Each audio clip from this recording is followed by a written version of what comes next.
While cleaning a millionaire's office, the assistant found valuable projects. If this story interests you, don't forget to subscribe to our channel and tell us which city you're watching from. We continue. Emily took a deep breath before crossing the imposing gates of the Harper mansion. The weight of the resume printed on recycled paper in her hands seemed to multiply with each step she took through the meticulously trimmed garden. Despite already being hired, her first day as an administrative assistant at the most influential residence in Boston made her heart beat faster. The building was a monument to old Boston aristocracy. Greco-Roman columns supported a neoclassical facade, and the mirrored windows reflected the morning sun as if they were made of liquid gold. Emily adjusted the blazer she had bought at a department store, trying to look worthy of the environment. "Miss Emily Reynolds," a formal, deep voice interrupted her. It was Albert, the head butler, a man of impeccable posture and graying hair. "Please follow me. Mr. Richard Harper awaits you in his office." Following Albert through corridors decorated with artwork and antiques, Emily observed every detail. The cream-colored walls housed portraits of generations of Harpers, all with the same austere and penetrating gaze. The Italian marble floor echoed her footsteps, making her feel even more out of place.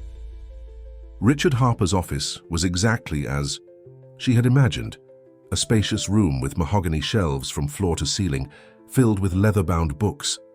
Behind a massive desk sat the family patriarch, a man in his 60s, perfectly combed white hair, and a tailored suit that certainly cost more than 6 months of her salary. "So you're the new assistant?" It wasn't a question. Richard examined her over his gold-rimmed glasses. "Your resume is interesting. Degree in business administration, but with self-taught studies in environmental sciences and production engineering. Why such specific interests?" Emily swallowed hard. "I've always believed that the future of business is intrinsically linked to sustainability, sir. And the more I understand about production processes, the better I can contribute to their optimization." A flash of interest crossed Richard's gaze so quickly that Emily almost doubted she had seen it. "Well, your duties here will be basic. Document organization, office maintenance, meeting schedules. Nothing too complex. Albert will show you to your workstation." As she followed the butler to a small room adjacent to the main office, Emily couldn't help but notice the contrast between her workspace and the rest of the mansion.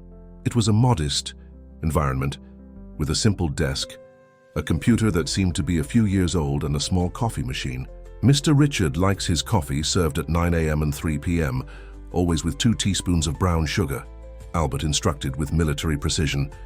"Documents should be organized by date and relevance. And most importantly, absolute discretion about everything you see or hear in this house." The following hours were dedicated to learning the mansion's protocols. Emily learned about the filing system, the specific preferences of each family member, and the unwritten rules that kept that structure running like a Swiss clock. Late. In the afternoon, while organizing a stack of old documents, Emily noticed something strange. There was an irregular space between the bookshelf and the wall, as if something was stuck there. Looking around to make sure she was alone, she slid her hand through the gap. Her fingers touched something that felt like paper, old and brittle. Carefully, she pulled out what turned out to be a folder yellowed by time. Inside, she found diagrams and technical notes that, at first glance, seemed related to some kind of agricultural project. The sound of footsteps in the corridor made her quickly slip the folder into her bag. Her heart raced.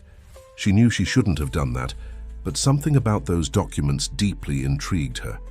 She decided to study them at home, where she could analyze their contents calmly. When she left the mansion that night, Emily had no idea that this seemingly insignificant discovery would change not only her life, but the fate of 2 of the most powerful families in the country, and that the legacy hidden in those papers was just the tip of an iceberg of secrets spanning generations. Across the street, a figure watched her leave through the darkened window of a luxury car. Heather Harper, the family's oldest heir, gripped the steering wheel tightly as she followed the new assistant with her eyes. Something about Emily bothered her, as if she represented a threat she couldn't yet name. Emily's small apartment in the Cambridge district was the opposite of the Harper mansion.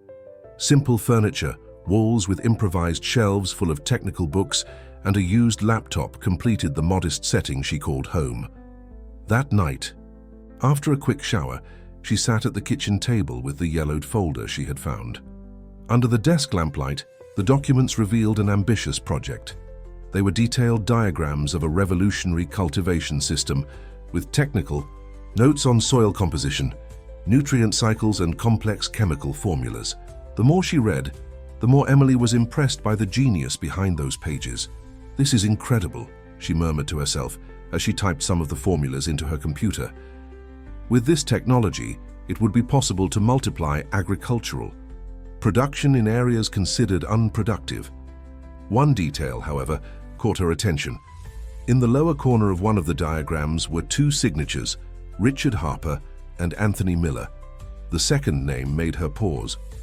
Miller was a surname that carried as much weight as Harper in the American business scene, but the families were known for a historical rivalry. Emily spent the night researching. She discovered that decades ago, the Harper and Miller families had been partners in various ventures. The rupture happened abruptly, with no public explanations, only rumors and speculation in the economic press. At 3 in the morning, an unexpected email arrived in her inbox.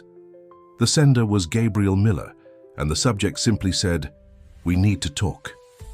Emily felt a shiver. Gabriel was the youngest son of the Miller family, known for his rebellious stance and for having abandoned the family business to live abroad. "I know you found the documents. Tomorrow 10 a.m. Columbia Cafe. Come alone." How could he know? Emily reread the email several times, her mind racing through different scenarios. She decided she would go to the meeting. Her curiosity was greater than her fear. The next morning, she arrived at the mansion earlier than usual. While preparing Richard's coffee, she noticed Heather Harper standing at the office door, observing her with an unreadable expression. "So you're the new assistant," Heather said, entering the room. Her presence was intimidating, dressed in an impeccable Chanel suit. "I hope you understand the importance of discretion in our home." "Of course, Mrs. Harper," Emily replied, keeping her voice firm despite her nervousness. "Good, because it would be a shame if—" Heather made a calculated pause, her eyes fixed on Emily. "If something happened because of a lapse in judgment." Before Emily could respond, Heather had already left, leaving only the echo of her heels in the corridor and a veiled threat in the air. The clock marked 8:30. In less than 2 hours, she would be face to face with Gabriel Miller, and something told her that meeting would change everything. In the main office, Richard Harper observed the scene through the window's reflection, an enigmatic smile on his lips. He picked up the phone and dialed a number he knew by heart. "It's happening exactly as we predicted," he said to the person on the other end of the line. "The girl found the documents." Outside the mansion, a gardener, apparently focused on his tasks, recorded every movement with special attention. In his pocket, a cell phone transmitted information to an unknown recipient. The game was just beginning, and each piece moved silently on the board.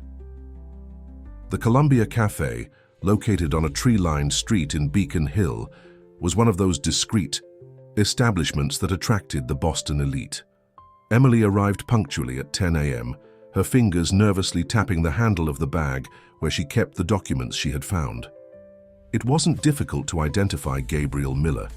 Unlike the formal posture that characterized both families, he wore jeans, a t-shirt, and had slightly disheveled hair.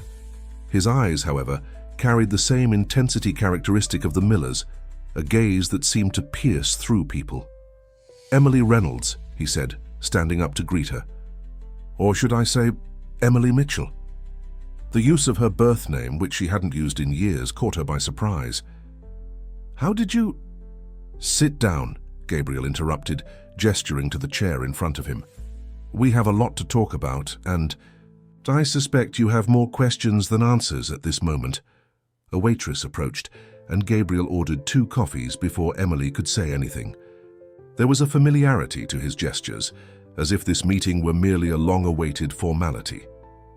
"The documents you found," he began, leaning slightly over the table, "are part of a project called Green Protocol. It was a partnership between our fathers, Yes, our fathers, that could have revolutionized world agriculture. Emily felt her heart race. What do you mean, our fathers? What do you know about my family? Gabriel smiled, but it was a sad smile. Your mother, Claire Mitchell, worked in the research laboratory of Miller Agro-Industrial for 15 years. She was brilliant, perhaps the most brilliant mind behind the Green Protocol, and she was also very close to my father. The waitress returned with the coffees, creating a tense pause in the conversation. Emily took the opportunity to catch her breath, her mind processing the information. She knew little about her biological mother, only that she had left when Emily was still a baby, leaving her in the care of an aunt. The project wasn't just about agriculture, Gabriel continued, taking out his own set of documents from a folder. It was about power, about changing the global balance of food production, and some people thought that power was too dangerous to be in the hands of just two families.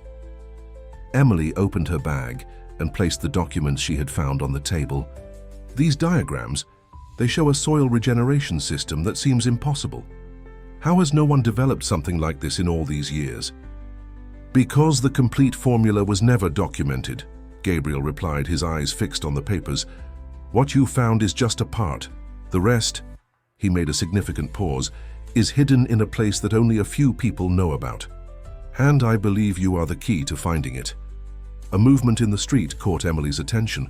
A black car, identical to the one Heather Harper drove, passed slowly by the cafe. Gabriel noticed it too. We don't have much time, he said quickly, putting away the documents. Heather must have already noticed your absence from the mansion. I need you to continue your work there. Keep your eyes open. There are more hidden documents, I'm sure. And Emily, he held her arm when she stood. Tyson, don't trust anyone in the Harper family, not even the children. When Emily returned to the mansion an hour later, she found unusual movement. Luxury cars were parked at the entrance and raised voices came from the main office. Approaching discreetly, she recognized Richard Harper's voice. He's back, Gabriel. Miller is in Boston. And the girl? Heather's voice sounded concerned. She's a risk we can't take. On the contrary, Richard replied with disturbing calm. She's exactly what we needed, each piece in its proper place. Emily retreated silently, her heart pounding in her chest. Gabriel's words echoed in her mind. She was the key. But the key to what? And why did she have the impression that both the Millers and the Harpers knew more about her than she did herself? The library in the Harper mansion was a sanctuary of knowledge that occupied the entire west wing of the second floor.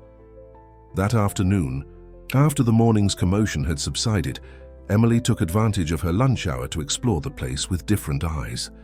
Gabriel's words still resonated in her mind, and every book, every shelf might hide more clues about the Green Protocol. Among the shelves of scientific literature, one volume in particular caught her attention: Agricultural Biotechnology, Advances of the 20th Century. The book was dusty, as if it hadn't been touched in years, but a subtle mark on the spine indicated frequent use at some point in the past. When she opened the volume, a yellowed envelope fell from its pages. Inside, a handwritten letter dated 25 years ago. The handwriting was delicate, feminine, and something about it awakened a distant memory in Emily. Dear Anthony, the project is almost complete. The final formula exceeds all our expectations, but Richard is hesitant. He fears we're going too far. Yesterday, during the tests, we completely regenerated an acre of soil considered sterile in just 72 hours. It's revolutionary. It's frightening. It's bigger than all of us, but that's not what I need to tell you about. It's about Emily. Our daughter turns one tomorrow, and each day that passes, she looks more like you. I know we agreed to keep her a secret, that your position in the Miller family doesn't allow for scandals. But she's special, Anthony. There's something about her. It's as if she carries our heritage not just in her blood, but in her soul. Richard. Suspects, I'm certain of it. The looks, the subtle questions about my past, I can't risk them finding out. That's why I've made a decision. By the time you read this letter, we'll be far away. Forgive me, but it's the only way to protect her. With few. Samantha Claire. Emily sat on the library floor, her legs shaking too much to support her. The letter in her hands was the confirmation of everything Gabriel had hinted at and much more. Anthony Miller, the patriarch of the rival family, was her biological father. A noise at the door made her quickly tuck the letter into her blazer. Sophia, the youngest Harper daughter, a teenager of 16, was standing at the library entrance. "Looking for something specific?" asked Sophia, with a curiosity that didn't seem entirely innocent. "Just researching sustainable agriculture," Emily replied, trying to keep her voice steady. "Your father mentioned that the family has interest in the subject." Sophia approached, her green eyes studying Emily with intensity. "You know, it's funny. Dad never let any assistant use the library before, but with you it's different. It's almost as if he's been expecting you to find something." Before Emily could respond, Sophia's cell phone rang. The girl looked at the screen, and her expression changed. "I need to go, but Emily, be careful what you search for here. Some doors once opened cannot be closed." When Sophia left, Emily waited a few minutes before leaving the library. In the corridor, raised voices came from Richard's office. Approaching, silently she recognized Heather's voice. "She was with Gabriel Miller today, Father. At Columbia Cafe, we have proof." "I know."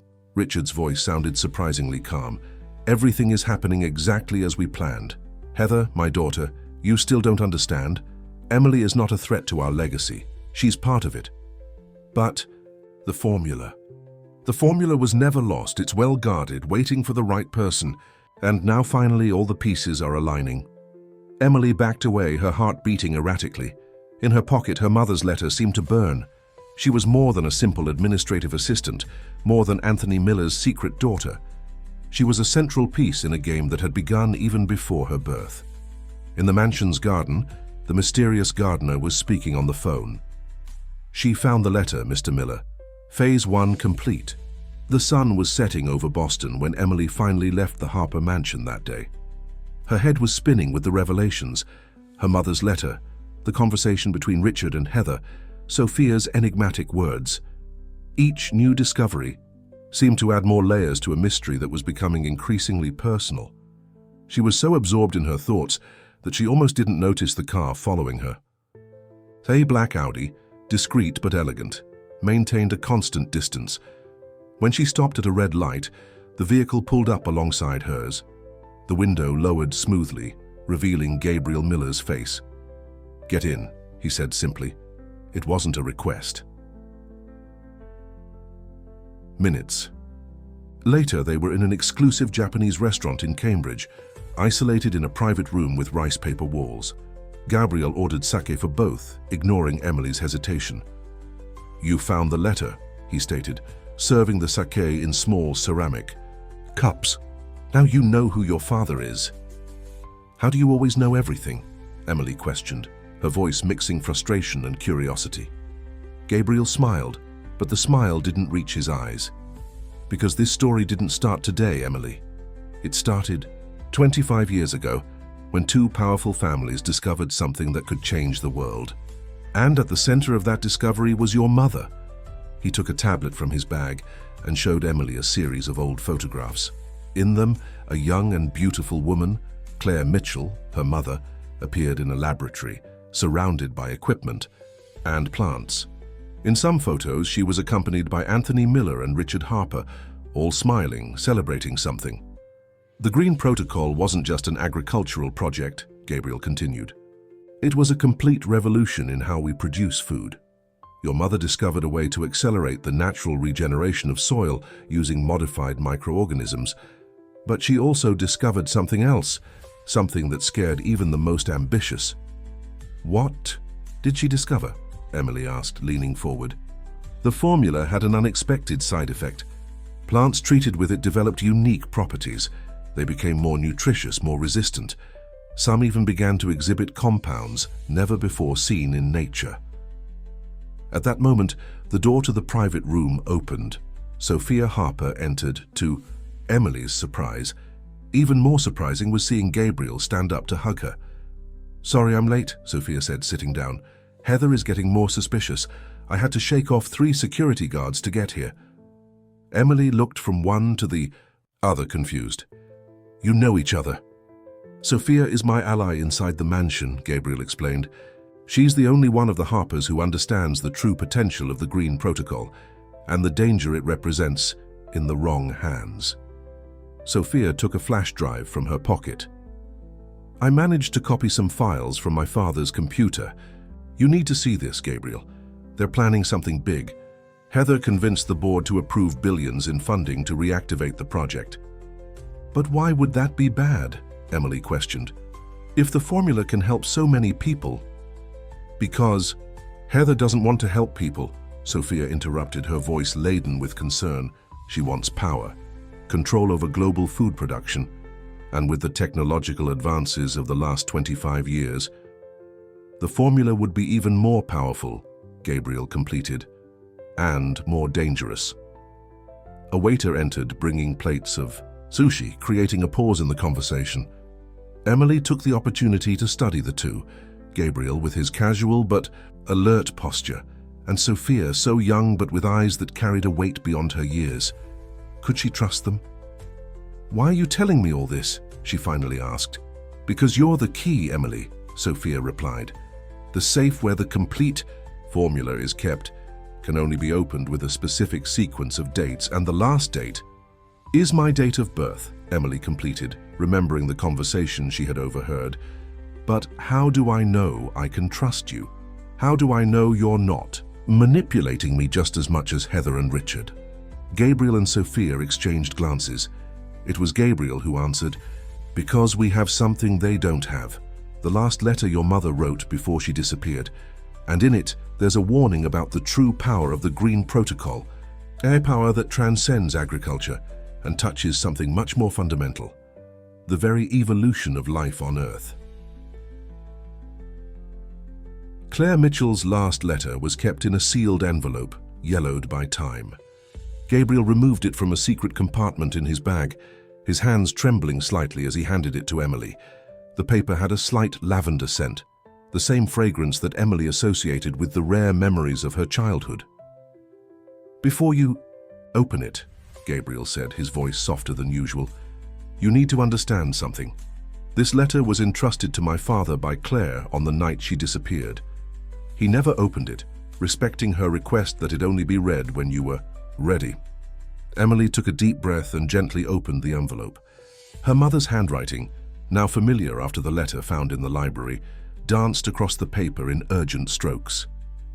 My dear Emily, if you're reading this, it means the moment I've long feared has come.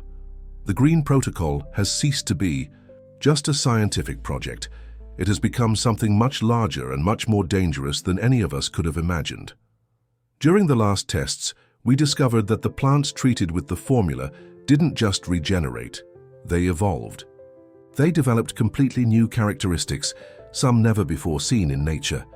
At first we thought they were just random mutations, but then we noticed a pattern. The plants were adapting not just to the current environment, but seemed to anticipate future changes. The power to directly interfere with the evolution of species is too great a responsibility for any person or family. Richard Harper understood this. That's why he agreed to hide the formula. But there are others, both in the Miller family and the Harper family, who see only the commercial potential, the power it would represent. The complete formula is kept in a place that can only be accessed through a specific sequence of dates important to both families. Your birth, Emily, is the final key. Not by accident. You represent the union of the two families, the balance that should have always existed. But remember, opening the safe doesn't mean you should use the formula. Sometimes true power lies in knowing when not to use knowledge. With eternal love, your mother, Claire. Emily looked up from the paper, meeting the attentive gazes of Gabriel and Sophia. In the silence of the private room, she could hear the soft sound of rain beginning to fall outside. Now do you understand why we need you? Sophia asked softly. It's not just about opening a safe. It's about making the right choice. But what is the right choice? Emily questioned, carefully folding the letter. If the formula is as powerful as my mother says, maybe Richard was right to hide it. Gabriel leaned forward. The problem is that Heather won't stop. She already has international investors interested in the project. If she manages to recreate the formula without the warnings and safeguards your mother developed. A noise in the corridor interrupted the conversation. Footsteps were rapidly approaching. Sophia jumped from her chair, alert. "We need to go," she whispered. Heather must have discovered my absence. Gabriel quickly put away the letter and grabbed his bag. "Emily, return to the mansion tomorrow as normal. Act as if nothing has changed, but stay alert. The next 48 hours will be crucial." They separated quickly, leaving through different doors of the restaurant. When Emily arrived at her apartment hours later, she found a white envelope slipped under her door. Inside was just an old photo. Her mother, still young, in a laboratory, smiling at the camera while holding a baby. Herself, Emily realized. On the back of the photo, a single sentence written in Richard Harper's elegant handwriting. "Some choices were made for us long before we were born." Emily kept the photo along with her mother's letters. Tomorrow she would return to the mansion, but no longer as a simple administrative assistant. Now she was a central piece in a power game that spanned generations. And as the rain continued to fall outside, she wondered if she really had a choice in her role in that story. The next morning dawned cloudy at the Harper mansion. Emily arrived earlier than usual, her heart pounding with each step through the now familiar corridors. The weight of the previous night's revelations still weighed on her shoulders, along with the mysterious photo left at her door. Upon entering her small office, she found Heather sitting in her chair, casually flipping through some papers on the desk. Her impeccable red suit contrasted with the cold expression on her face. "Interesting, your research on agricultural biotechnology," Heather commented, holding up a sheet of notes Emily had made. "For a simple administrative assistant, you have rather specific interests." Emily maintained her composure, remembering Gabriel's warning. "I've always been interested in sustainability, Mrs. Harper. I thought it might be useful to understand more about the family business." "Of course," Heather smiled, but the smile didn't reach her eyes. "And I imagine your meeting with Gabriel Miller was also just research." Emily's blood ran cold, but before she could respond, Richard Harper appeared at the door. "Heather, leave our assistant alone. She has work to do." Heather stood up gracefully but stopped beside Emily. "You know, there's something about you that reminds me of someone. Someone who was also very curious about matters that didn't concern her." After Heather left, Richard remained in the room. His gaze was different from the usual. There was something almost paternal in his expression. "You look very much like her," he said softly. "Like Claire. You have the same sparkle in your eyes when you discover something new." Emily felt her heart skip a beat.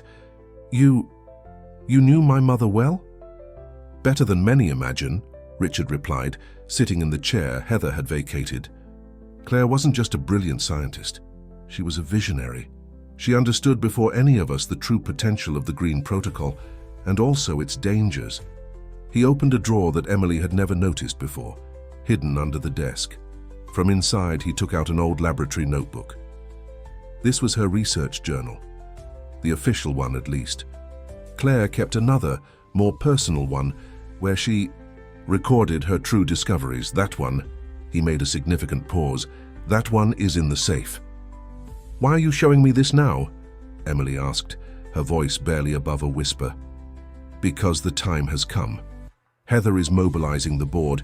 She's secured international support. She wants to recreate the formula, but without the safeguards your mother developed. Without understanding that some discoveries need time to mature." A noise in the corridor interrupted them. Sophia hurriedly passed by the door, pretending to look for something in a folder. Her eyes met Emily's for a second, conveying a silent warning. "Tonight there will be a board meeting," Richard continued, as if he hadn't noticed the interruption. "Heather will present her Green Protocol reactivation project, and you, Emily, will be there." "Me? But I'm just an assistant." "You were never just an assistant," Richard smiled, standing up. "You are Claire Mitchell's daughter. And tonight, you will understand exactly why your mother chose this moment for everything to come to light." After Richard left, Sophia discreetly returned. "Be careful," she whispered. Heather had new cameras installed in the mansion last night. She's watching your every move. Emily nodded, her mind processing the implications. The journal in her hands seemed to burn, another piece of the puzzle her mother had left. But was Richard really trustworthy? Why had he kept the journal all these years? In the garden, the mysterious gardener was making a call. Phase 2 is underway. She has the journal, but Heather is moving faster than we expected. In her office, Heather was watching the security camera images on multiple monitors. Her phone rang. Yes, she said dryly, the girl is exactly where we want her. Tonight, we will finally have access to the safe. And then, she smiled, looking at a document on her desk with the letterhead of a foreign company. Then the real work can begin. The Harper Mansion's meeting hall was an imposing chamber with dark wood panels and a crystal chandelier that cast dancing shadows on the walls.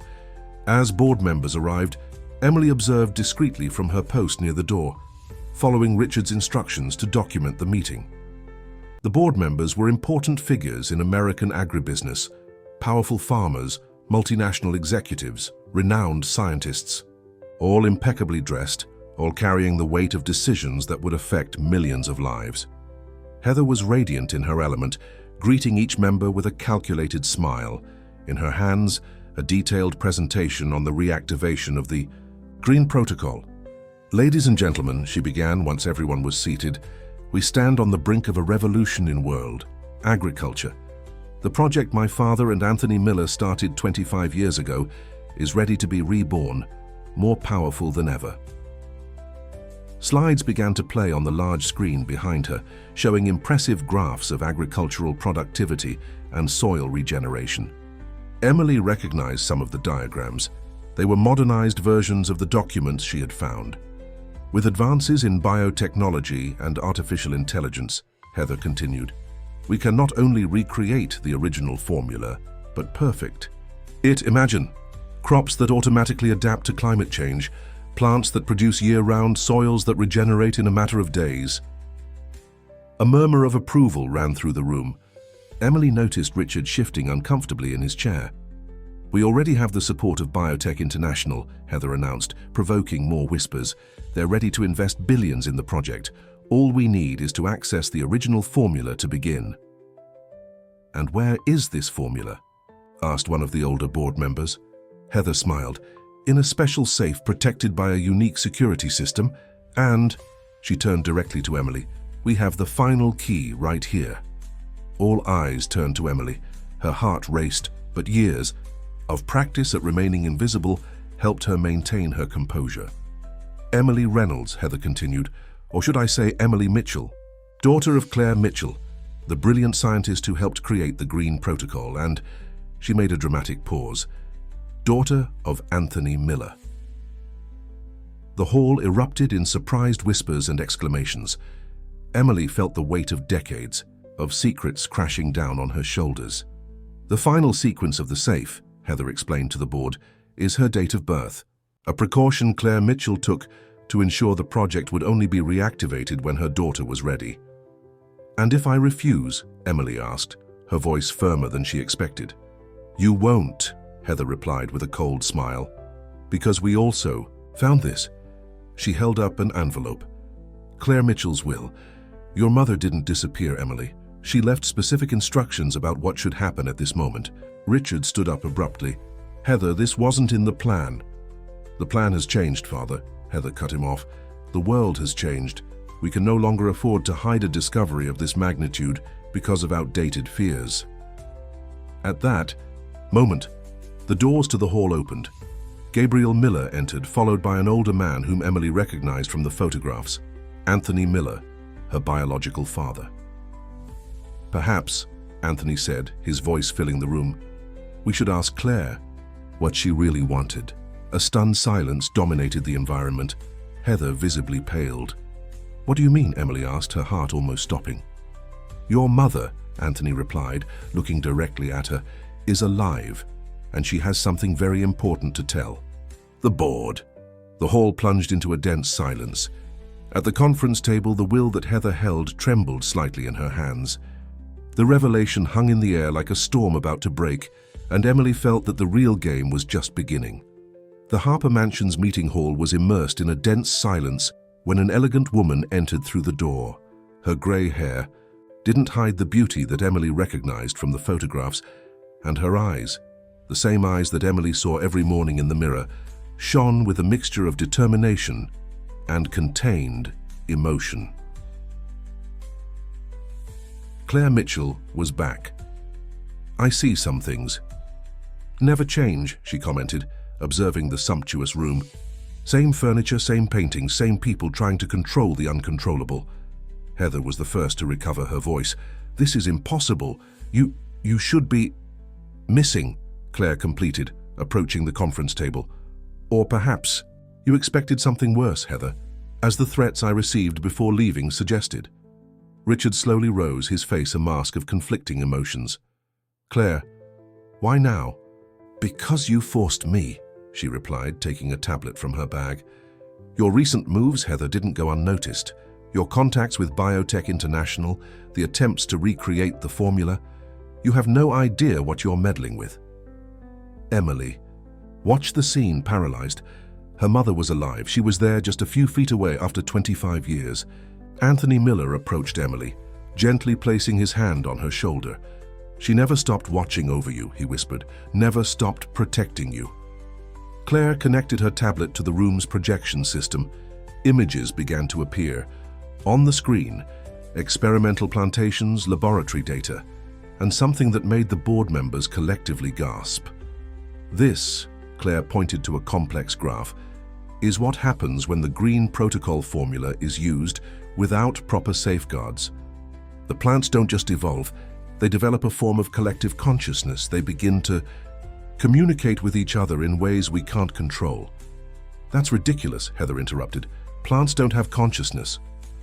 "Not in the way we know it," Claire agreed, "but the green protocol doesn't just accelerate evolution, it creates new patterns of biological behavior. In our last experiments before I left, we discovered that treated plants began to develop defenses not just against existing threats, but against potential threats. It was as if they could predict the future." Sophia, who had been quiet in a corner, approached. "Is that why you hid the complete formula?" "Partially," Claire replied, looking fondly at the young woman. "But also because I realized that the power of the formula attracted the wrong kind of attention. People who saw only the commercial potential without understanding the ethical implications." She turned to Emily, her eyes moist. "That's why I put your birth date as the final key to the safe, because I knew that you, more than anyone else, would understand the true purpose of the Green Protocol." "And what is that purpose?" Emily asked, her voice trembling slightly. Claire smiled, a smile that carried decades of secrets and hopes. "It's not about controlling nature, sweetheart. It's about learning from it. The formula isn't a tool of power, it's a channel of communication with life itself." Heather banged on the table, furious. "This is absurd. We have investors waiting. Contracts ready to be signed. We can't give up everything because of mystical theories about conscious plants." "Actually," a new voice sounded from the door, "we can." Everyone turned to see Edward Miller, the president of Biotech International, entering the room. His face was serious, but his eyes shone with something close to reverence when he looked at Claire. "I just cancelled all contracts related to the Green Protocol," he announced. "After seeing the complete data that Dr. Mitchell shared with me, it became clear that this project needs a completely different approach." Heather paled. "You can't do that." "I can, and I did," Edward replied calmly. "And I suggest you rethink your priorities, Miss Harper, because your obsession with power almost led us to a disaster of incalculable proportions." The hall plunged again into silence, but now it was a different silence. A silence of transformation, of truth being absorbed, of paradigms being broken. Emily looked at her mother, at her father, at the people who had shaped her destiny without her knowing. And for the first time, she felt that she was exactly where she should be. But at the back of the hall, Heather observed the scene with a dangerous gleam in her eyes. Her hand clutched a flash drive in her pocket, a flash drive that contained data no one else had seen. Data that could change everything again. After the board meeting, the Harper mansion seemed to breathe differently. The once silent corridors now whispered with the reverberations of the night's revelations. Emily found herself in the library, sitting between Claire and Anthony, 2.5 decades of untold stories hanging between them. "Why did you never look for me before?" Emily finally asked, her voice soft but firm. Claire extended her hand, gently touching her daughter's face. "Because I needed to be sure you would be safe." Heather wasn't the only one interested in the Green Protocol. There were much more. Dangerous people watching, waiting. "And now?" Emily questioned. "What changed?" "You changed," Anthony replied. "When we saw how you handled the discovery of the documents, how you investigated each clue with care and ethics, we knew you were ready." Claire opened her bag, removing an old notebook different from the one Richard had shown. "This is my true research journal. Here is everything, not just the formula, but observations about the deeper effects of the Green Protocol." Emily flipped through the pages with reverence, complex diagrams mixed with personal notes, revealing not just scientific data, but also her mother's intimate reflections on the implications of her discoveries. "The plants," Emily murmured, reading a specific passage. "They really developed a form of consciousness." "More than that," Claire explained, leaning forward. "They developed a form of collective memory. Each plant treated with the formula became part of a living network, sharing information not just about the present, but about possible futures." "Like a superorganism," Anthony completed. "That's when we realized we couldn't let the formula fall into the wrong hands. The potential to completely unbalance ecosystems was too great." A soft sound at the door interrupted them. Sophia entered, her face tense. "Heather's gone," she announced, and she took all the files from her personal computer. Claire rose, quickly. "Does she have a copy of the formula?" "Not the complete one," Sophia replied, "but she has something worse. I discovered she was maintaining a secret laboratory in the mansion's basement. She was trying to recreate the Green Protocol, using artificial intelligence to fill in the gaps of the original formula." Emily felt a shiver run down her spine. "And did she succeed?" "Partially," Sophia said, biting her lip. "The results were unstable, but some of the plants started showing unexpected mutations, behaviors that not even Claire's data predicted." Anthony picked up his phone. "I'll activate our security team. We need to find her before—" "That won't be necessary," a voice cut through. "The air." Heather was standing at the door, an enigmatic smile on her lips. In her hands, a tablet displayed real-time data from some ongoing experiment. "Did you really think I didn't have a plan B?" she asked, entering the library. "While we were all here discussing ethics and plant consciousness, my laboratory continued to function. And guess what? We achieved a fascinating protocol breach." Claire approached the tablet, her eyes widening. As she analyzed the data, "Heather, you have no idea what you've triggered." "On the contrary, dear Claire," Heather interrupted. "I know exactly what I did. While you were hiding, protecting your precious secrets, I evolved the formula, adapted it for the age of artificial intelligence, and the results," she smiled, moving to the next screen of data, "are much more interesting than conscious plants." The tablet showed images of an experimental greenhouse. The plants there didn't look like anything Emily had ever seen. They pulsed with their own light, their leaves moving in patterns that seemed almost choreographed. "What have you done?" Anthony whispered, horrified. "Created the future," Heather replied simply. "And now you have a choice. You can join me in this new chapter, or you can be left behind with your antiquated fears." Emily looked at her mother, at her biological father, at Sophia, and finally at Heather. On the tablet, the plants continued their hypnotic dance, a silent demonstration that the line between evolution and revolution was thinner than anyone could imagine. The basements of the Harper mansion hid much more than old wine cellars and storage rooms. Following Heather through a corridor that seemed endless, Emily, Claire, Anthony, and Sophia discovered a laboratory complex that rivaled cutting-edge research facilities. "Impressive, isn't it?" Heather commented, typing a code into an electronic panel. "While everyone was busy protecting secrets of the past, I built the future." The doors opened, revealing a huge greenhouse, illuminated by spectral LEDs that created an almost alien environment. On the benches, hundreds of plants pulsed with that same strange light they had seen on the tablet. Claire approached one of the specimens, her scientific eyes analyzing every detail. "You fused the original formula with machine learning algorithms," she murmured, more to herself than to the others. "Created a hybrid between natural and artificial evolution." "More than that," Heather replied with pride. "I created a new life form. These plants don't just communicate with each other, they learn, evolve, and adapt in real time. Artificial intelligence doesn't just guide their development, it has become part of their DNA." Emily watched, fascinated and horrified, as the plants seemed to react to their presence. Their leaves moved in synchronized patterns, as if they were observing. "Don't you understand?" Heather continued, walking among the benches. "The original green protocol was limited by its own organic nature, but by introducing AI, we removed those limitations. These plants can be programmed to produce any nutrient, adapt to any climate, resist any pest.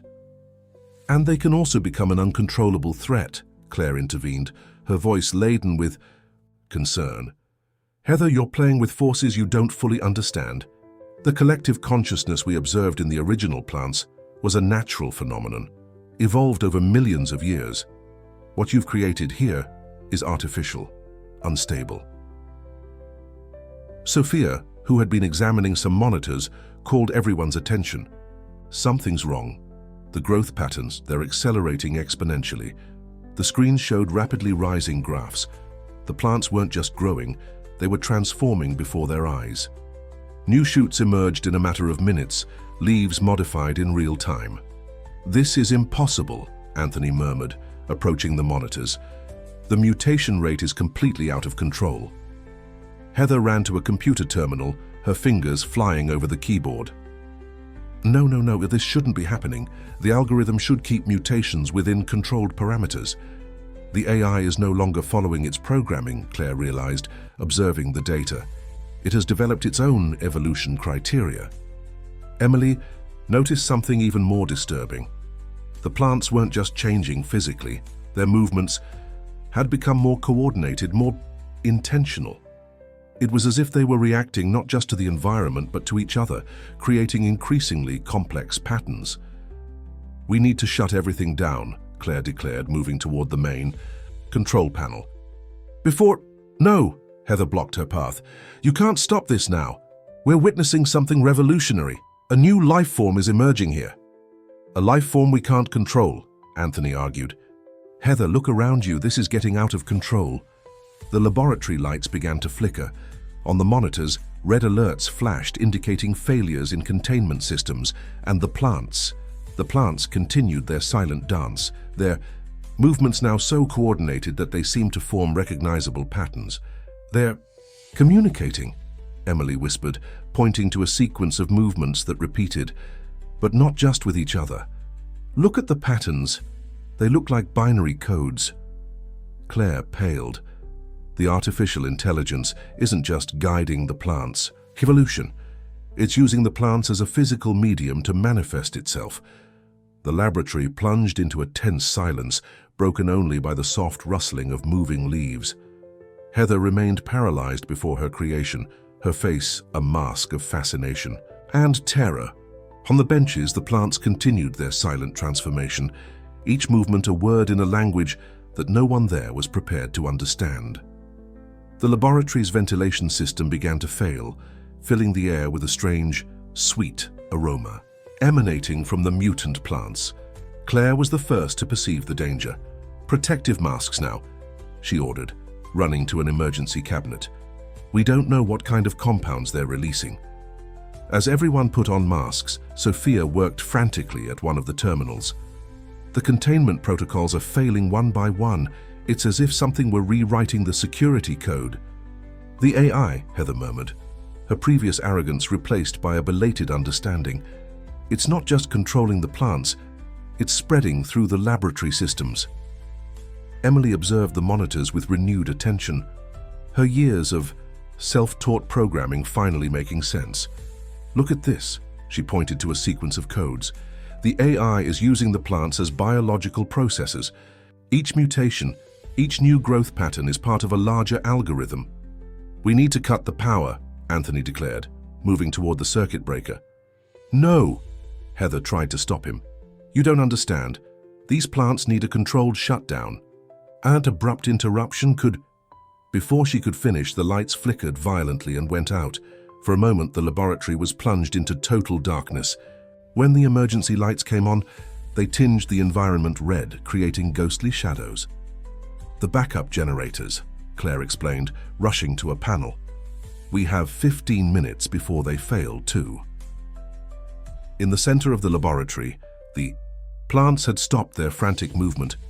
But something even more disturbing was happening. They seemed to be merging. Branches and leaves intertwined, forming increasingly complex structures. My God, Sophia whispered, her eyes wide behind her mask. They're organizing themselves into fractal patterns. Heather was paralyzed before her creation.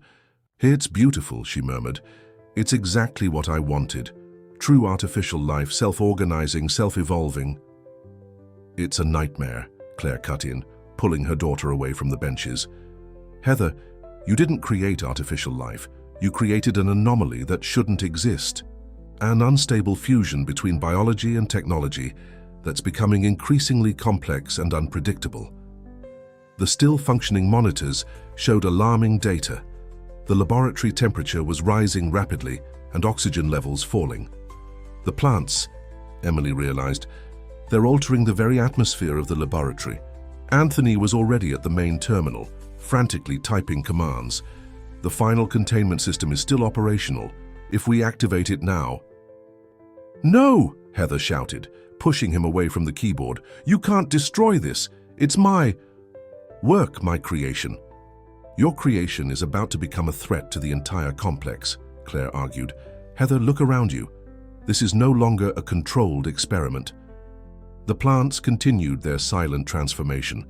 The fractal structure they formed now pulsed with its own light, and small electrical discharges jumped between the intertwined branches. Emily approached Heather, who was still protecting the terminal. You wanted to prove you could do something greater than the original Green Protocol, and you succeeded. But now you need to accept that some creations are too powerful to be controlled. A strident alarm cut through the air. 2 minutes to total system failure, Sophia announced, her voice tense. Heather looked at her creation one last time, tears streaming down her face. Then slowly she moved away from the terminal. Do it, she whispered. Anthony wasted no time. With a series of quick commands, he activated the final containment protocol. Steel panels descended from the walls, isolating the benches. A special gas began to be released, designed to neutralize any biological or electronic activity. The laboratory fell into absolute silence. On the screens of the still-functioning monitors, the data showed the plant's activity gradually, diminishing until it ceased completely. It's over. Claire sighed, removing her mask when the sensors indicated the air was safe again. Heather remained motionless, looking at the containment panels. No, she murmured. It's not over. This was just the beginning. The next morning dawned with a sense of weight over the Harper mansion. In the main office, Richard listened silently to the account of the previous night's events, his face aged by concern. Claire, Anthony, Emily, and Sophia were present. Heather had remained isolated in her quarters since the laboratory incident. So, she did it, Richard finally spoke, his voice tired. Heather really fused the Green Protocol with artificial intelligence. And almost caused a disaster in the process, Anthony added, running a hand through his graying hair. If we hadn't managed to contain it in time... Claire approached the window observing the garden outside. The most concerning part isn't what happened, but what could have happened. Heather proved it's possible to create a hybrid life form between organic and artificial. This changes everything. Emily, who had been analyzing the data recovered from the laboratory on her laptop, looked up. There's something else. Before, the system failed completely. The plants began emitting signals in a specific pattern. They aren't just random binary codes. They seem to be a form of structured communication. Sophia leaned over the laptop, her eyes scanning the data sequences. They look like coordinates or maybe instructions. "They're both," a voice sounded from the door. Heather was standing there, her face pale but determined. "They're instructions for replication and coordinates for dispersal." The AI wasn't just controlling the plants, it was creating a propagation plan. Richard stood up abruptly. "What have you done, Heather?" "What was necessary," she replied, entering the room. "The world is changing, Father. Climate change, food scarcity, soil degradation. We needed something more than just a regeneration formula. We needed plants that could think, adapt, evolve on their own." "At the cost of creating something we can't control?" Claire questioned, turning from the window. "Heather, you didn't just violate all biosafety protocols, you created a potential threat to the entire ecosystem." Emily continued analyzing the data, her fingers flying over the keyboard. "Spores. There's something here. Before the system was shut down, some of the plants released spores, microcapsules containing both genetic material and digital code." A heavy silence fell over the room. Anthony was the first to comprehend the implications. "If some of those spores escaped the laboratory?"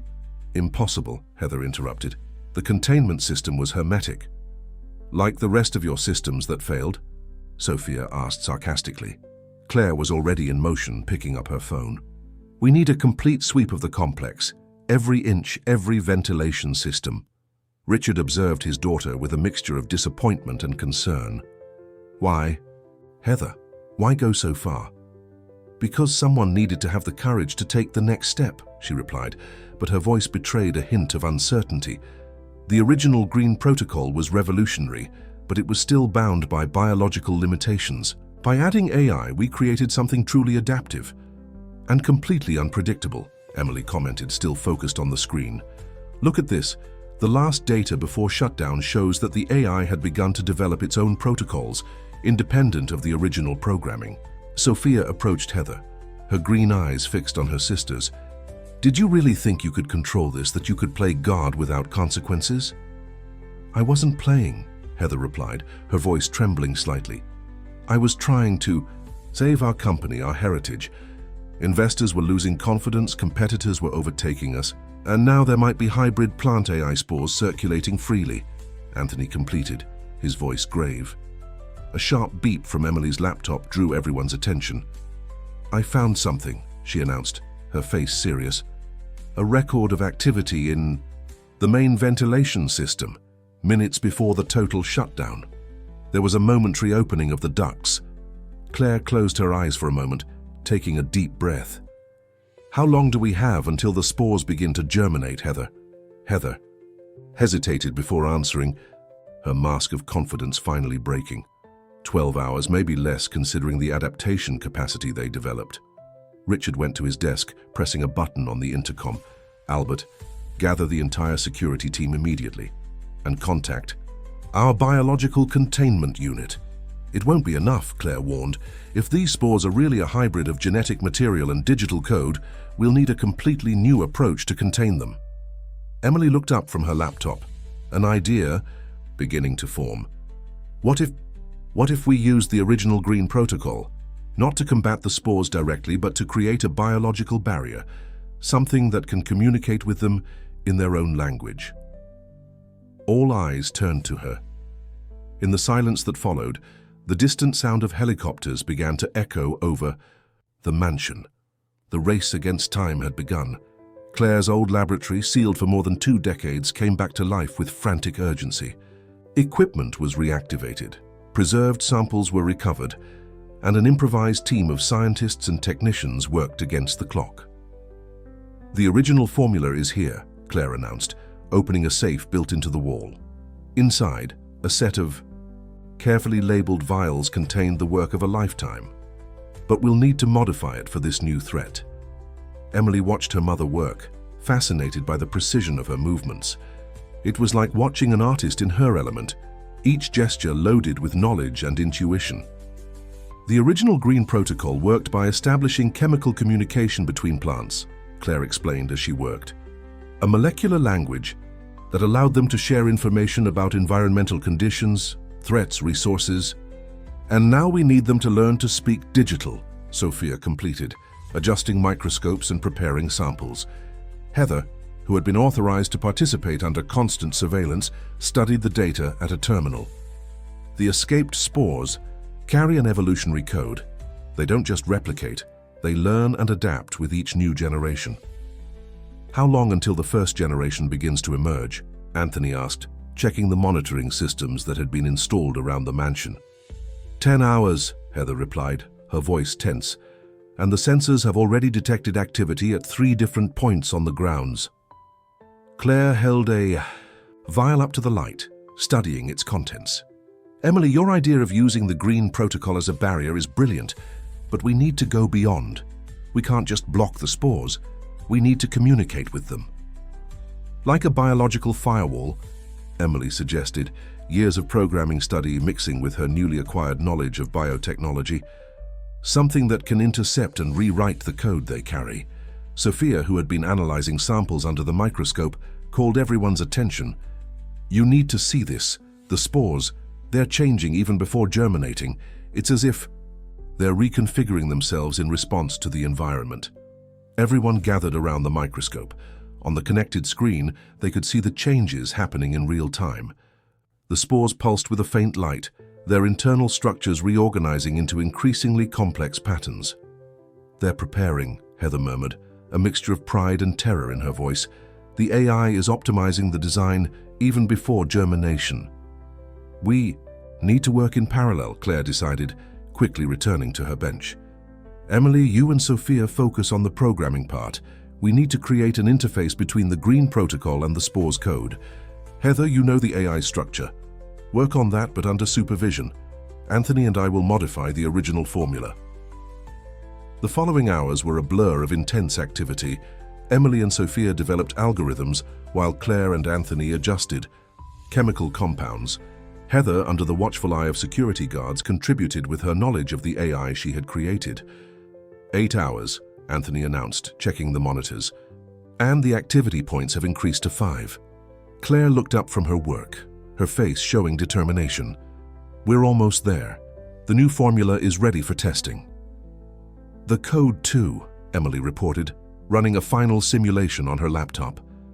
We managed to create a bridge between the chemical signals of the green protocol and the digital language of the spores. Sophia monitored the security cameras spread across the grounds. We have movement in the south sector. Some plants are beginning to show alterations. Heather approached the monitors, her face pale. It's the first wave. The spores are beginning to germinate. In the laboratory, everyone watched the screens with apprehension. Through the cameras, they could see small points of light emerging in the garden, like stars sprouting from the earth. Time was running out, and the success of their work would be tested sooner than they had expected. Claire held the vial containing the new formula, her original creation now modified to face a threat that no one could have predicted 25 years ago. It's time, she said simply. Emily looked at her mother, at her father, at Sophia, and even at Heather. At that moment, all the complex histories and relationships between them seemed small in the face of the challenge they were facing. The future of nature itself was at stake, and they were the only line of defense. The garden of the Harper Mansion, once an example of perfect landscaping, had transformed into a silent battlefield. Points of light sprouted from the earth like small constellations, while the team prepared to implement their defense. The dispersal systems are ready, Anthony announced, checking the equipment specially installed around the perimeter. We can release the new green protocol formula as soon as necessary. Claire, dressed in a protective suit, made final adjustments to one of the devices. Remember, we're not trying to destroy the spores. We need to establish communication, make the original green protocol code override the AI programming. Emily and Sophia monitored the situation through specially modified tablets that combined biological and digital readings. Activity is increasing, Sophia reported. The first spores are completing their germination cycle. From the improvised command center, Heather watched the screens with a mixture of fascination and regret. They're adapting faster than predicted. Look at the growth patterns. They're much more complex than in the original tests. At various points in the garden, small plants began to emerge, but they weren't normal plants. Their stems had a metallic glow, and their leaves moved with mechanical precision. Each seemed to emit a weak pulse of light, creating a network of signals that spread across the grounds. "It's time," Claire declared, holding the vial with the new formula. "Emily, Sophia, start the communication sequence. Heather, monitor any change in the AI's behavior. Anthony, prepare to activate the dispersers." Emily began typing commands into her terminal, sending the first signals of the modified code. It was a delicate dance between biology and technology, an attempt to create a bridge between two worlds that should never have met. The hybrid plants reacted immediately. Their movements became more erratic, as if they were trying to process the new signals they were receiving. Some seemed to grow faster, others slowed down. "It's working," Sophia exclaimed, observing the data. "They're responding to the code." But Heather noticed something concerning on her monitors. Wait, the AI isn't just receiving the signals, it's learning from them, adapting. Claire noticed the change before the others could react. The hybrid plants began to pulse more intensely, their movement patterns becoming more coordinated. "They're organizing," she warned. "The AI is using our own signals to create a collective response." The garden now seemed alive with a pulsating light, each hybrid plant synchronized in a hypnotic dance. The air vibrated with a strange energy, a mixture of life force and electrical current. "Activity levels are spiking," Emily reported, her fingers flying over the keyboard as she tried to maintain control of the system. It's as if each plant were part of a single organism, a single consciousness. Heather stood up abruptly. "It's not just that. Look at the patterns. They're replicating the basic structure of the Green Protocol, but adding their own modifications. They're trying to create a new formula." Claire immediately understood the implications. If we allow them to complete this process, we'll have something even more powerful and uncontrollable than before. "We need to act now. But if we interrupt the process at the wrong moment, we could make everything even worse," Anthony warned. Emily looked at the data on her screen, at the pulsating plants in the garden, and then at her mother. 25 years of secrets and research had led to this moment. "There has to be a middle ground," she said, an idea forming. "What if instead of trying to overwrite the AI or letting it take control, we created a true dialogue, a controlled fusion between the original Green Protocol and the new adaptations?" Claire considered the suggestion for a moment, her eyes shining with understanding. Symbiosis. We're not dealing with an invader that needs to be contained, but with a new life form that needs guidance. The garden continued its luminous dance, the hybrid plants pulsing with possibilities not yet realized. The next decision they made could determine not only the future of that experiment, but the very course of evolution. Dawn was beginning to tinge the sky pink when Claire finalized the adjustments to the new approach. The garden had transformed into a surreal spectacle, hybrid plants pulsing with their own light, their movements now smoother, as if waiting. "The new code is ready," Emily announced after hours working with Sophia to create a truly symbiotic communication interface. "We're no longer trying to control or overwrite, we're proposing a collaboration." Heather, who had spent the last hours helping to understand the AI's behavior, showed a new respect for her family's work. "It's amazing. The AI is responding in a way I've never seen before. It's almost as if it were curious. Because for the first time, we're not treating it as a threat to be contained," Claire explained, preparing the modified version of the Green Protocol. "We're recognizing it as a new form of intelligence." Anthony supervised the final preparations, ensuring that each system was perfectly calibrated. The timing has to be perfect. If the synchronization between the code and the formula isn't exact, "It will work," Sophia interrupted, her confidence young but firm. "Look how the plants are reacting. They can already sense the change in our approach." It was true. The hybrid plants had altered their behavior. Instead of the defensive and aggressive movements from before, they now seemed to extend toward the dispersal devices, as if seeking contact. "We're ready," Claire declared, positioning herself at the main control. "Emily, begin the communication sequence." Emily took a deep breath and initiated the process. Her fingers danced across the keyboard, sending not commands but invitations. The code she and Sophia had developed was unlike anything that had been attempted before, a fusion of programming language with the natural communication patterns of plants. The first responses began to appear on the monitors. The AI was no longer trying to overwrite or dominate. It was responding, adapting, collaborating. "Time for the formula," Claire announced, activating the dispersers. A soft, almost luminescent mist began to spread through the garden. It was the original green protocol, but modified to work in harmony with the technology Heather had introduced. The hybrid plants reacted immediately, their pulses of light synchronizing with the dispersal of the formula. "The growth patterns are stabilizing," Heather reported, her eyes fixed on the data. "The AI it's integrating into the natural system of the plants." Sophia pointed to a series of readings on her terminal. "It's more than that.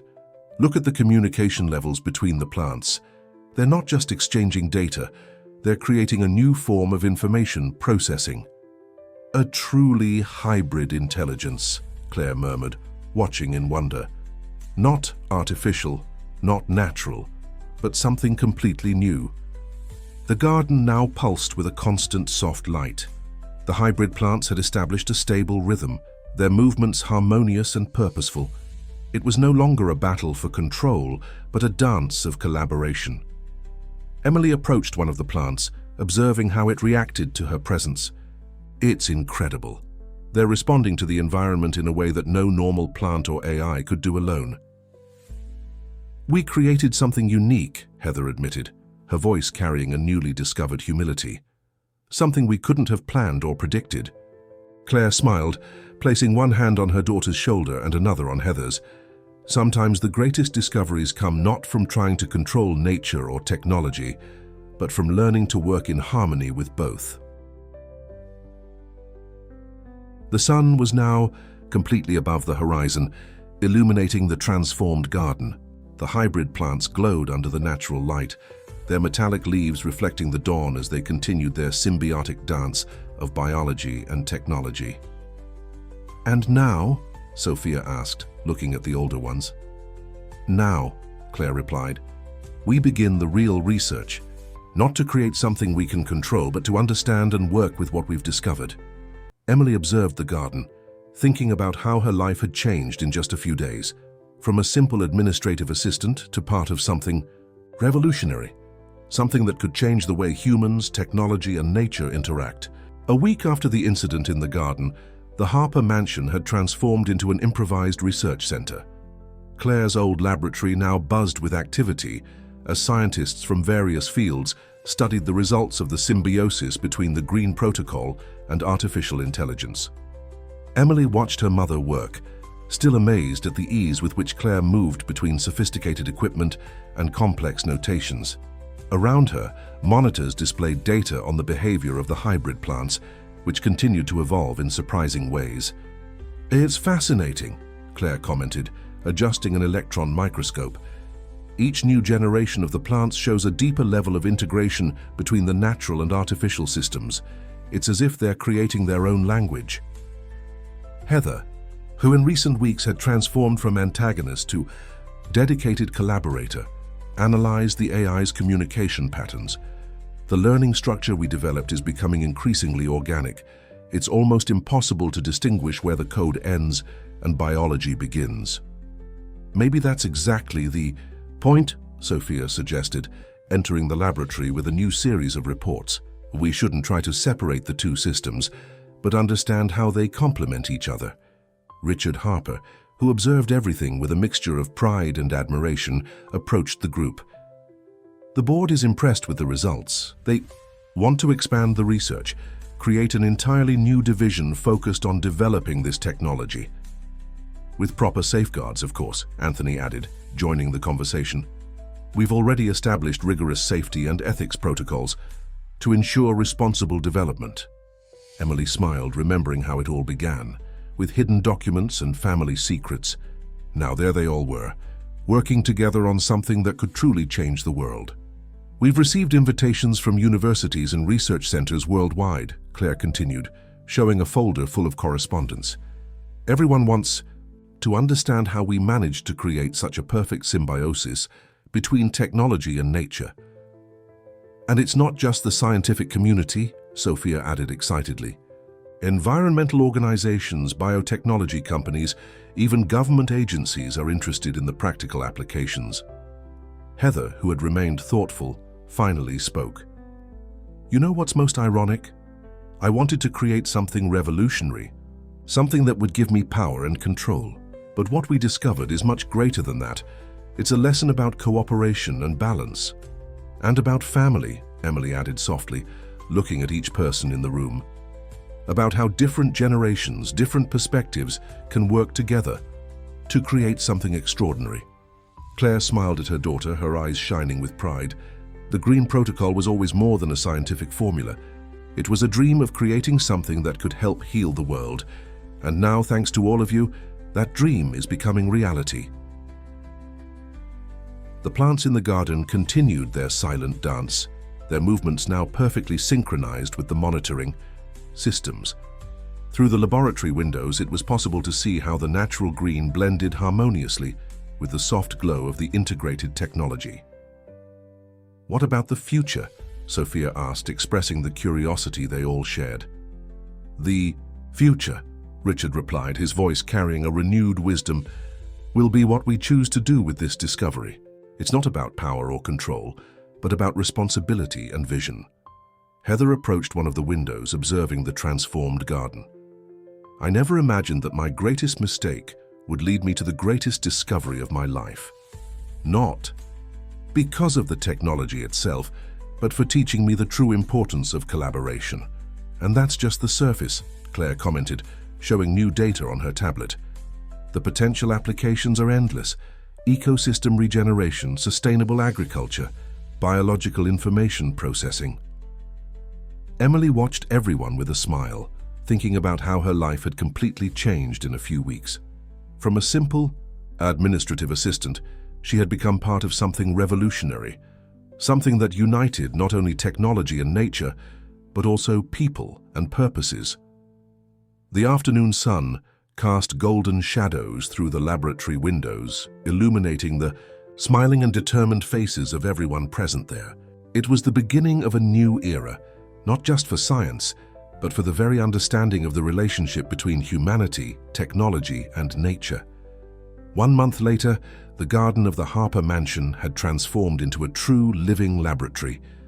The hybrid plants, now perfectly integrated with technology, created growth patterns that defied everything science had known until then. It was a living testimony to the power of collaboration between nature and innovation.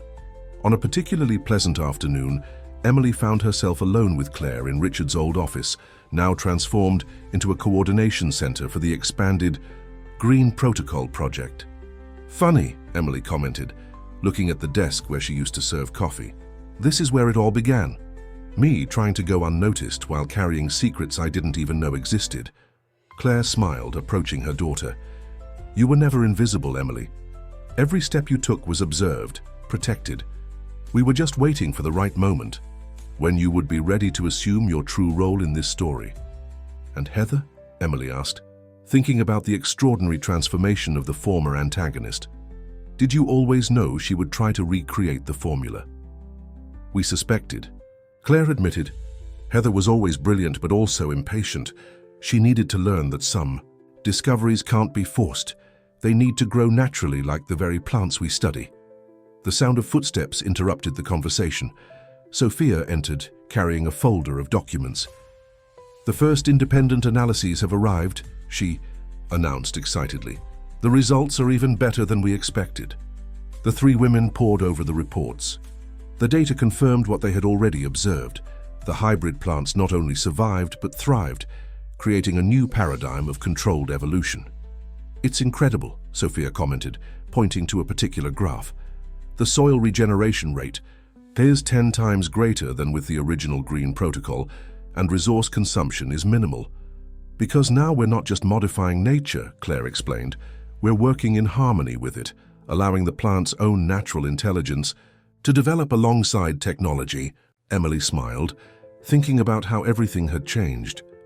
And to think I found the first documents by chance, hidden behind a bookshelf. It wasn't by chance, a familiar voice sounded from the door. Richard entered, followed by Anthony and Heather. Each document was carefully positioned, each clue strategically left. We knew we needed someone special to put all the pieces together. Heather approached Emily, her face showing a humility that would have seemed impossible just a few weeks before. I wanted to prove I could do something bigger, more impressive than the original work. But you showed us that true greatness lies in knowing how to collaborate, in respecting natural limits while exploring new possibilities. Anthony observed the scene with paternal pride. The legacy of the Green Protocol was never about creating something revolutionary. It was about understanding that the greatest revolutions happen when we respect the natural balance of things. Sophia, always practical, began organizing a presentation on her tablet. The next steps are already defined: research centers on 5 continents, partnerships with universities, sustainable development programs. And it all started here, Claire completed, looking around the room with nostalgia. In an old mansion with families divided by secrets and united by a greater purpose. Emily observed the gathered group, her family, both by blood and by choice. Each person there had contributed in some way to this extraordinary discovery. Even the conflicts and misunderstandings had served a greater purpose. "You know what's most amazing?" she commented, looking through the window at the experimental garden. "It's not just the technology or the science, it's how this has transformed us, how it made us grow together just like the plants out there." Heather nodded, her eyes fixed on the plants that pulsed softly with their own light. Every mistake, every success brought us here. And now, we have the responsibility to ensure this knowledge is used in the right way. And it will be, Richard affirmed with conviction, because now we understand that true power isn't in control but in harmony, in the ability to work together with the forces of nature, not against them. The sun was beginning to set, casting a golden light over the experimental garden. The hybrid plants glowed more intensely in the twilight, as if responding to the natural change of day.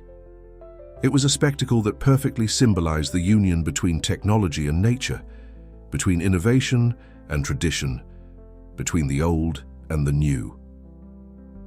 Claire hugged Emily, her eyes moist with emotion. "This is just the beginning, daughter. The real work is just starting." And so in that room where everything had begun, a new page of history began to be written, a story no longer of secrets and divisions, but of union and shared purpose. The Green Protocol had evolved into something much greater than its original creators could have imagined, a symbol of how the future could be built through collaboration between humans, technology, and nature. 6 months had passed since the EUE revolutionary discovery in the Harper Garden. The mansion, once a symbol of traditional power, now pulsed with a different energy.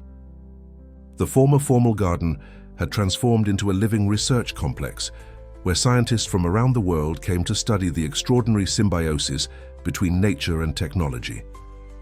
Emily walked among the hybrid plants, which now formed complex and harmonious patterns. Her tablet recorded data in real time, showing how each specimen evolved and adapted. The soft glow emanating from the vegetation created a hypnotic spectacle in the early morning. "The results from the last quarter have arrived," Sophia announced, approaching with a stack of reports. "The practical applications are exceeding all expectations." The 2 women sat on a bench strategically positioned in the middle of the experimental garden. Around them, discrete sensors monitored every aspect of the plant's development. "Look at this," Sophia continued, showing impressive graphs. "The test areas in the semi-arid regions have begun to show complete soil regeneration in just 3 months, and most importantly, the process is self-sustainable." "It's amazing how everything has changed," Emily reflected, remembering her first days as an administrative assistant. Not just the project, but all of us. As if to confirm her words, Heather appeared in the garden, animatedly conversing with a group of international researchers. Her transformation was perhaps the most remarkable. The former ambition for power had been replaced by genuine scientific enthusiasm. The secret is in two-way communication, Heather explained to the group. The plants aren't just passive recipients of commands. They actively participate in the evolution process, contributing with their own natural intelligence. Claire and Anthony observed the scene from one of the mansion's balconies, their faces revealing pride not only in the project's success, but in the unity it had provided. "Who would have thought," Claire commented softly, "that our greatest fear, the fusion between technology and nature, would become our greatest hope?" Richard Harper, who had joined them on the balcony, nodded. "Sometimes we need to lose control to find the true path." The sound of helicopters drew everyone's attention. Another delegation of scientists and government representatives was arriving to learn about the project. The Green Protocol had become a global phenomenon, attracting interest from all corners of the planet. Emily watched the visitors disembarking, remembering how it all began, with hidden documents and family secrets. Now, there she was, no longer a simple assistant, but one of the principal researchers of the most revolutionary project in recent history. "You know what's most incredible?" Sophia commented, organizing the reports. "How something that began with so much fear and distrust has transformed into a symbol of hope." The hybrid plants continued their silent dance, their movements now perfectly synchronized with the monitoring systems. It was a living demonstration of how technology and nature could not only coexist, but create something entirely new and wonderful. "And to think we almost destroyed all this," Heather reflected, joining Emily and Sophia after dismissing the visitors. "My obsession with control almost cost us this incredible discovery." "Maybe we needed to go through all that," Emily suggested. "Sometimes we need to reach the edge of the abyss to find the right path." Claire came down to the garden, carrying new data on her tablet. "The latest test showed something fascinating," she announced. "The plants aren't just communicating with each other, they're creating new communication patterns that we could use to better understand natural ecosystems." The afternoon advanced, and the experimental garden took on golden hues with the setting sun. The hybrid plants glowed more intensely, as if responding to the natural change of light. It was a spectacle that never failed to amaze observers. "Tomorrow, we start the new phase," Anthony announced, consulting his schedule. "The expansion to the degraded areas of the Amazon." Emily smiled, feeling the weight of responsibility and the excitement of possibilities. The Green Protocol had transformed into something much greater than a scientific discovery. It was a new chapter in the history of the relationship between humanity and nature.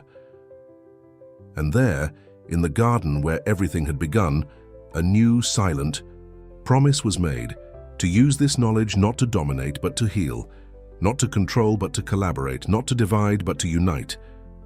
It was gala night at the Harper Mansion. The old ballroom, rarely used in recent decades, now shone with a special light, not just from the crystals of the century-old chandelier, but also from the hybrid plants that strategically decorated the environment, pulsing softly in harmony with the music. The occasion was special, the official launch of the Green Protocol Foundation, an initiative that would definitively unite the Harper and Miller families in a purpose greater than their old rivalries. Emily observed the scene with a serene smile. Dressed in an elegant emerald green dress, she saw her life of the last few months as a dream that had become reality. Around her, scientists, environmentalists, business people, and politicians animatedly discussed the future of green technology. Claire, radiant in a midnight blue dress, ascended to the small, improvised stage. Silence naturally fell over the audience. "A year ago," she began, her voice clear and confident, "this hall was just another symbol of tradition and power. Today it represents something very different, the union between innovation and nature, between progress and preservation, between families that learned that their differences are less important than their common purpose." Heather, who was beside Emily, gently squeezed her hand. The old rivalry between the two had transformed into a powerful partnership. Heather with her expertise in technology, Emily with her intuitive understanding of natural balance. The Green Protocol, Claire continued, is not just a scientific discovery. It's a new way of thinking, a new way of relating to the world around us, and this foundation is born with the commitment to ensure that this knowledge is used for the good of all. Anthony ascended the stage to join her, followed by Richard. The three patriarchs, once divided by secrets and distrust, now united in a greater purpose. Our first initiative, Richard announced, will be the creation of research centers in critical areas of the planet, places where the union between technology and nature can make the difference between destruction and regeneration. Sophia, who had become a fundamental piece in the coordination of international projects, projected a global map showing the initial points of action. Bright green points marked locations in the Amazon, the African Sahel, degraded areas of Asia. But most importantly, Anthony completed, is that this knowledge will not be the property of a family or company. It will be a legacy for humanity, managed with responsibility and transparency. Emily felt tears forming in her eyes as she saw her mother, her biological father, and her mentor united on stage. Her personal journey, from anonymous administrative assistant to a key piece in this green revolution, seemed even more extraordinary at this moment. The hybrid plants decorating the hall seemed to respond to the energy of the moment, their soft glow gradually intensifying. It was as if they too were celebrating this new era of cooperation between technology and nature. Heather took the floor. When I began my secret research, I was driven by ambition and pride. Today, I understand that true power isn't in control, but in cooperation. Not in domination, but in balance. Claire took the microphone back for the final words. The future we imagine is just beginning. A future where technology and nature are not opposing forces, but partners in an eternal dance of evolution and adaptation. The hall erupted in applause. Emily looked around at the people who had become her expanded family, not just by blood or marriage, but by a shared commitment to something greater than themselves. The hybrid plants continued their silent dance, living witnesses to how the improbable had become possible, how secrets kept for decades had blossomed into a new hope for the future. Emily smiled, thinking of her journey. From a young woman trying to go unnoticed, she had become part of something revolutionary, something that promised not just to change the world, but to save it. And as the night advanced, the experiment